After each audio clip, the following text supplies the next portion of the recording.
नौजवान प्रत्याशी मुख्यमंत्री बनने जा रहे हैं।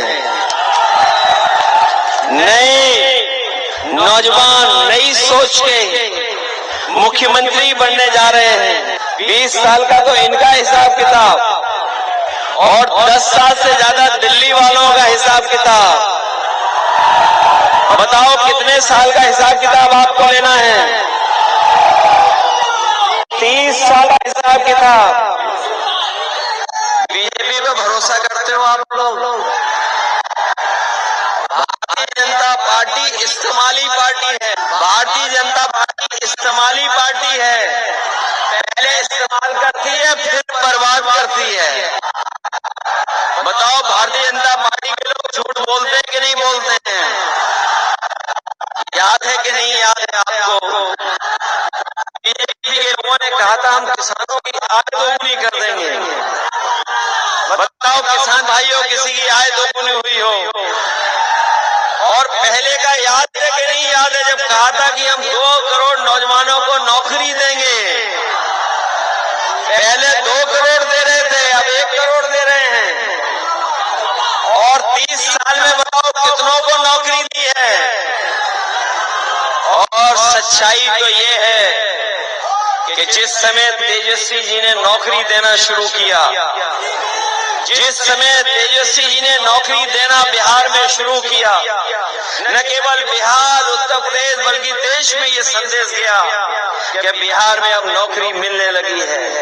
तेजस्वी जी के नौकरी देने से घबरा करके उन्होंने साजिश करके षड्यंत्र करके सरकार गिरा दी, क्योंकि वो जानते थे कि अगर नौकरी और रोजगार का भी मुद्दा बन गया तो भारतीय जनता पार्टी केवल बिहार में नहीं बल्कि पूरे देश में उसका सफाया हो जाएगा।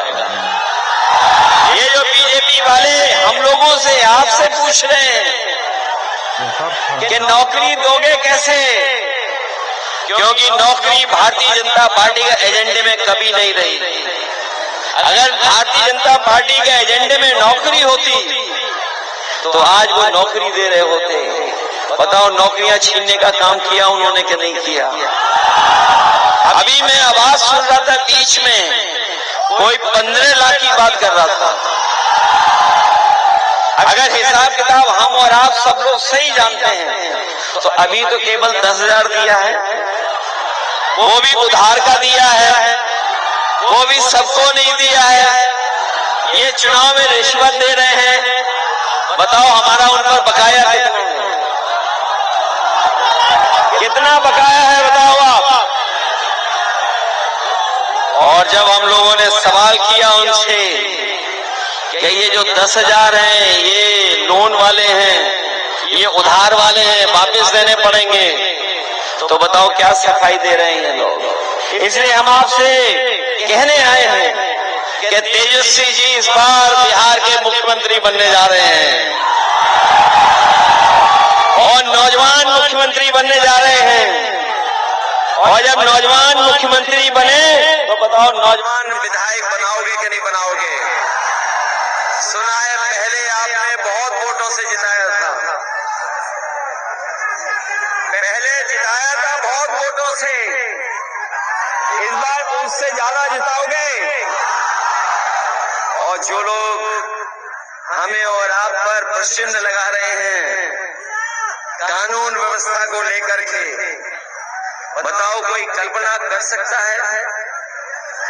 कोई कल्पना कर सकता है कि गाड़ी से टक्कर मार करके उसकी जान ले ली जाए, हत्या करा दी जाए? और ये जो पोस्टमार्टम रिपोर्ट दिखा रहे हैं, मैं उत्तर प्रदेश से चलकर आया हूँ, पिछले भारतीय जनता पार्टी के कई वर्षों से सरकार देख रहा हूँ। ये भारतीय जनता पार्टी के वो लोग हैं, नाम तो बदलते ही बदलते हैं, लेकिन ये पोस्टमार्टम की रिपोर्ट भी बदल देते हैं। क्या इनका भरोसा करोगे आप? जो लोग कानून व्यवस्था पे सवाल उठा रहे हैं, हम उनको कह करके जा रहे हैं कि तेजस्वी जी मुख्यमंत्री बनेंगे तो जो व्यवस्था उत्तर प्रदेश में हम लोगों ने पुलिस के लिए लागू की थी, हमारे पुलिस के लोग जानते होंगे, बिहार के इनके साथी वहां पर होंगे, पूरे देश की सबसे अच्छी व्यवस्था, खाने से लेकर के गाड़ी से लेकर के बिल्डिंग और सब इंतजाम इंतजाम किया था। और जिस तरीके से अमेरिका में पुलिस रिस्पांस सिस्टम काम करती है, वैसा ही उत्तर प्रदेश में हम लोगों ने लागू किया था। हम आपको भरोसा दिला के जा रहे हैं कि जिस तरीके से उत्तर प्रदेश में कहीं घटना होती थी, खेत पर झगड़ा हो जाए, गांव में झगड़ा हो जाए, किसी बात को लेकर के आपस में विवाद हो जाए, और अगर बात बढ़ जाए, अगर कोई फोन मिलाता था, तो उत्तर प्रदेश में जब समाजवादी सरकार थी, 5 मिनट के अंदर, 6 मिनट के अंदर पुलिस पहुंच जाती थी और मदद करने का काम करती थी पीड़ित का। ये इंतजाम किया था।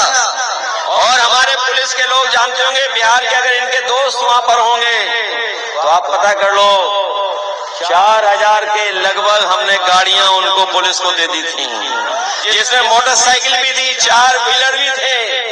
और हमारे यहाँ हेड कांस्टेबल इनोवा में चलता था। बताओ, बीजेपी की सरकार में हेड कांस्टेबल काहे पे चल रहा है?